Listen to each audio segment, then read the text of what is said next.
आइए next one देखते हैं। देखो अगला हमारे पास है एट। तो एट में क्या है, can you pick me up at the mall.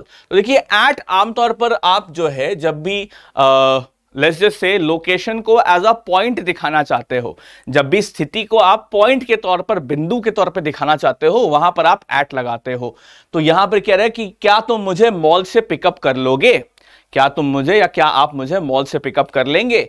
तो इसलिए यहां पर तो एट द मॉल, तो यहां पर देखो लोकेशन एज अ पॉइंट के लिए, वैसे टाइम वगैरह दिखाने के लिए भी आप एट का यूज करते हो, एट 5 AM, एट 5-6 PM, इस प्रकार से।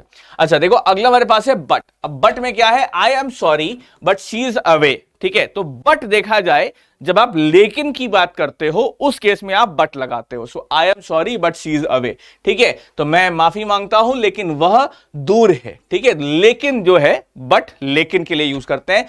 फिर देखिए अगला है वी। तो वी में क्या है, देखिए हम का जो ट्रांसलेशन है वो हो जाता है we. Alright, so we are going to watch a movie, हम मूवी देखने जा रहे हैं। Alright, so we are going to watch a movie.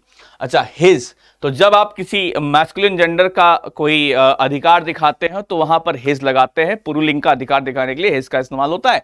This is his box, यह उसका बॉक्स है। फिर देखो अगला हमारे पास है फ्रॉम।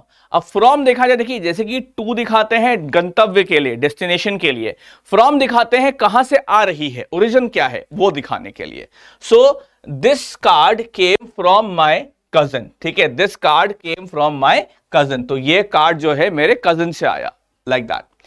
फिर देखो अगला हमारे पास है दैट। दैट देखा जाए that's a really cool trick. ठीक है, तो अब देखिए that is a really cool trick, तो यहां पर देखा जाए रेफरेंस देने के लिए किसी ऐसी चीज का रेफरेंस जो कि सामने नहीं हो रहा है, कभी और हुआ था, तो उसको रिकॉल करके बात कर रहे हैं, तो यार वो बड़ी सही चीज थी। हिंदी ऐसे बोलते ना, अरे यार वो बड़ी सही चीज थी, तो उसी केस में हम दैट बोलते हैं। जब भी कोई दूर की बात को या कोई पहले घटी बात को हम याद कर रहे होते हैं तो वहां पर हम दैट की बात करते हैं। ऑलराइट, अच्छा नेक्स्ट अगला क्या है, not. So that's not what I want. ठीक है, नॉट में क्या चीज है कि वो नहीं है जो मुझे चाहिए, है ना, नॉट उस केस में। फिर अगला क्या है, can't. I can't open it. Alright, तो मैं यह नहीं खोल सकता, आई कांट ओपन इट, उस प्रकार से। फिर देखो अगला क्या है, won't. I won't open it, मैं नहीं खोलूंगा।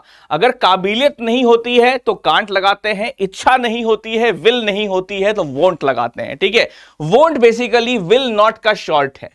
वोंट जो है दोस्तों विल नॉट का शॉर्ट है, तो I will not open it यानी कि मेरी इच्छा नहीं है, विल मतलब मैं चाहता नहीं हूं खोलना, तो उस प्रकार के लिए, तो इसके लिए विल नॉट या वोंट बोलते हैं।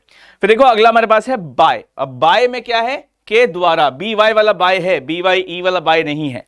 सो will you come by and see me, क्या आप मतलब विजिट करते हुए मुझे देख लोगे। देखो एक तो बाय होता है बी वाई वाले बाय में कि कब कोई बेसिकली कई काम किससे करवा रहे हो, जैसे कि the letter was written by me, पत्र मेरे द्वारा लिखा गया था, तो द्वारा दिखाने के लिए आप बाय का इस्तेमाल करते हो, है ना। उसके अलावा देखा जाए यहां पर कम बाय का मतलब क्या हुआ कि क्या एक बार मुझे विजिट करते हुए देख लोगी। यहां पर जो है जब कम बाय का इस्तेमाल हो साथ में, तो ये देखा जाए विजिट के तौर पर यूज होता है। वैसे बाय का इस्तेमाल जो होता है बी वाई वाला, वो एक्शन किसने किया है, कर्ता कौन है, उसे दिखाने के लिए प्रयोग करते हैं। So I hope at but we his from that not can't won't by, ये आपको क्लियर हो गया होगा। चलिए नेक्स्ट वन देखते हैं। देखो अगला हमारे पास है शी। तो शी इज वेरी हैप्पी, वह बहुत खुश है।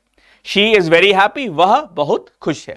देखो अगला हमारे पास है और। सो डू यू लाइक ब्लू और येलो, क्या आपको नीला पसंद है या फिर पीला पसंद है। ऑलराइट दोस्तों, तो चॉइस के लिए जब दो के बीच में चॉइस दिखानी हो तो वहां और कर देते हैं, और वैसे जब स्त्रीलिंग की बात करते हैं, संख्या में एक हो स्त्रीलिंग, उसके लिए शी करते हैं। तो she is very happy, female की बात कर रहे हैं, वह बड़ी खुश है। फिर देखिए अगला है as. So her role as an English teacher is very important. वैसे ये टीचर ऑफ इंग्लिश होना चाहिए। तो देखिए बात क्या है, एज का मतलब जाता है के तौर पर। एज बेसिकली के तौर पर दिखाने के लिए इस्तेमाल होता है, लाइक एज अ डॉक्टर, है ना, एज अ डॉक्टर, डॉक्टर होने, डॉक्टर के तौर पर, है ना, इसी प्रकार से। So her role as a teacher of English. वैसे ये इंग्लिश टीचर में लोग अक्सर गलती करते हैं, तो आप बता सकते हो मैंने क्यों कहा ये टीचर ऑफ इंग्लिश होना चाहिए। बिकॉज देखो इंग्लिश देखा जाए एक प्रॉपर एडजेक्टिव है, और उसके बाद अगर नाउन आ जाता है ना, मतलब अगर इंग्लिश के बाद नाउन आ जाता है तो ये बन जाता है प्रॉपर एडजेक्टिव, यानी कि ये दिखाने लगता है ओरिजिन। तो इंग्लिश टीचर का मतलब ये हो गया एक ऐसा टीचर जो कि इंग्लैंड से है, अब वो किसी भी सब्जेक्ट का हो, बात समझे? तो इसीलिए it should be called a teacher of English. Alright, चलिए आइए नेक्स्ट वन देखते हैं। तो देखो अगला हमारे पास है what. So what are you thinking of. अब what are you thinking of, what का मतलब देखो क्या है कि क्या, व्हाट का मतलब क्या, exactly right. So what are you thinking of, क्या सोच रहे हो आप, है ना, इस प्रकार से यूज होता है। फिर देखो अगला हमारे पास है go. So I want to go there. Alright, तो बेसिकली गो का इस्तेमाल जाने के लिए ही आप करते हो, है ना। So I want to go there, मुझे वहां जाना है। ऑलराइट, फिर देखो अगला हमारे पास है देयर, THEIR, देयर। तो ये देखा जाए बहुत सारे लोग कंफ्यूज होते हैं इस वाले देयर में और इस वाले देयर में। ये THEIR देयर है, इसका मतलब हो जाता है वहां, इसका मतलब है वहां। और THEIR जो देयर है इसका मतलब है उनका, इसका मतलब है अधिकार दिखाते हुए उनका। So this is their house, यह उनका घर है। दिस इज देयर हाउस, यह उनका घर है। फिर देखो अगला हमारे पास है can. So what can I do for you, तो हम आपके लिए क्या कर सकते हैं, what can I do for you. ठीक है, तो यहां पर देखिए काबिलियत वाली बात तो थी ही, लेकिन यहां पर पूछा भी जा रहा है, यहां पर कह सकते हैं आप ये रिक्वेस्ट के तौर पे यहां पर पूछ रहे हैं। देखिए जब भी सवाल पूछा जाता है ना तो ये रिक्वेस्ट के सेंस में आ जाता है। ठीक है, जब भी क्वेश्चन मार्क लगाए ना कैन के साथ तो ये रिक्वेस्ट के लिए आ जा रहा है। So what can I do for you, हम आपके लिए क्या कर सकते हैं, है ना, लाइक दैट। फिर देखिए अगला मेरे पास है हु कैन हेल्प मी। तो हु देखा जाए कौन के लिए इस्तेमाल होता है, कौन मेरी मदद कर सकता है, who can help me. Alright, फिर देखो अगला हमारे पास है get. So can you get me my glasses. Alright, तो बेसिकली क्या आप मेरे लिए मेरा चश्मा ला सकते हैं, क्या आप मेरा चश्मा लेकर के आ सकते हैं। तो गेट का इस्तेमाल जो होता है किसी चीज को किसी चीज का कह सकते हो कंट्रोल लेने के लिए आप करते हो। ठीक है, मतलब बेसिकली किसी चीज को अपनी पकड़ में लाने के लिए या पकड़ लाने के लिए आप कर सकते हो। ठीक है, सो गेट इट ऑफ मी मतलब ये हटाओ मेरे पर से। जैसे कि मान लो अगर कोई कीड़ा वीड़ा बैठ जाता है आपके ऊपर तो आप अपने फ्रेंड से ये बोलते हो ना, अरे गेट इट ऑफ मी, हटाओ मेरे ऊपर से, है ना, लाइक दैट। फिर देखो अगला हमारे पास है इफ का मतलब है अगर, सिंपल सी बात। व्हाट इफ आई फेल, अगर मैं फेल हो गया तो क्या, है ना जी। चलिए, तो आई होप दोस्तों शी और as, what, go, there, can, who, get, if, ये सब आपको क्लियर हो गया होगा, इनके प्रयोग कैसे करने, राइट। चलिए नेक्स्ट वन देखते हैं।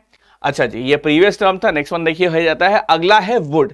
वुड देखा जाए आमतौर पर जो है शर्तिया इस्तेमाल होता है, या जब भी सवाल के तौर पर इसका इस्तेमाल तब होता है जब पूछने वाले को श्योर ना हो कि सच में वो काम होगा या नहीं होगा। ठीक है, so would you help me out, क्या आप मेरी हेल्प करेंगे, would you help me out, है ना, इस प्रकार से पूछने वाले को श्योर नहीं है कि सच में ऐसा होगा या नहीं होगा। फिर देखो अगला मेरे पास है हर।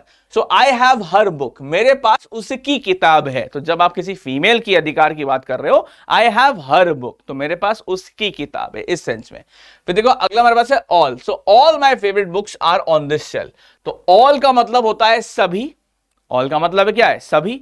सो all my favourite books are on this shelf, तो मेरी सारी पसंदीदा किताबें इस शेल्फ पर है ना जी।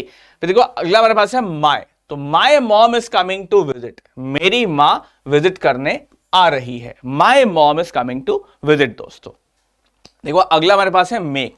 सो can we make our projects together. ठीक है, तो मेक का मतलब देखो अल्टीमेटली बनाना होता है, तो क्या हम अपने प्रोजेक्ट साथ में बना सकते हैं। तो माई तो मेरी था, आई होप वो आपको क्लियर ही हो गया होगा। अच्छा अगला देखो अबाउट। अबाउट का अर्थ हो जाता है, प्रयोग हो जाता है के बारे में के सेंस में। ठीक है, so what is this movie about, ये फिल्म किस चीज के बारे में है ना, ये फिल्म किस चीज के बारे में है, ये मूवी किस चीज के बारे में है, इस सेंटेंस का अर्थ ये होता है। देखो अगला मेरे पास है नो। तो नो देखा जाए जानते हो या जानती हूं या जानता हूं, इस सेंस में यूज होता है। So do you know where this place is, क्या आप जानते हैं ये जगह कहां है ना, उस केस में। तो जानते हो, जानती हूं, जानते हैं, इस सेंस में नो का इस्तेमाल होता है। देखो अगला है विल। तो विल आप समझ ही सकते हो, बेसिकली देखा जाए जब भी आप श्योर होते हैं किसी घटना को लेकर के कि ऐसा होगा ही होगा, उस केस में विल का यूज होता है। या अगर आपको श्योरिटी के साथ सवाल पूछना होता है कि जब आप जानते हो कि जवाब हाँ में मिलेगा, उस केस में आई will help you find that place, तो मैं आपकी हेल्प करूंगा उस जगह को ढूंढने में, है ना। तो यानी कि इस काम के होने के संपूर्णतः पूरे चांसेस हैं, इसलिए ऐसा बोला गया है कि I will help you find that place. Alright दोस्तों, अच्छा फिर देखो नेक्स्ट हमारे पास है as. So as soon as she is here I talk to her, जैसे ही। अब देखो यहां पर एक तो एज जो आपको बताया था वो वाला एज, तो जब ऐसा एज सून एज का इस्तेमाल होता है ना, तो एज सून एज का इस्तेमाल होता है जैसे ही ये काम होगा वैसे ही वो काम भी हो जाएगा, है ना। यानी कि as soon as she is here I talk to her, जैसे ही वो यहां आती है मैं तुरंत उससे बात करूंगा। बात समझे यहां पर आप, लाइक दैट। देखो अगला हमारे पास है up. So I live up in the mountains, ठीक है। तो मैं I live up in the mountains, तो मैं ऊपर पहाड़ों पे रहता हूं। I live up in the mountains. तो I hope would her all my make about no will as up, ये सब चीजें आपको क्लियर हो गई होंगी दोस्तों।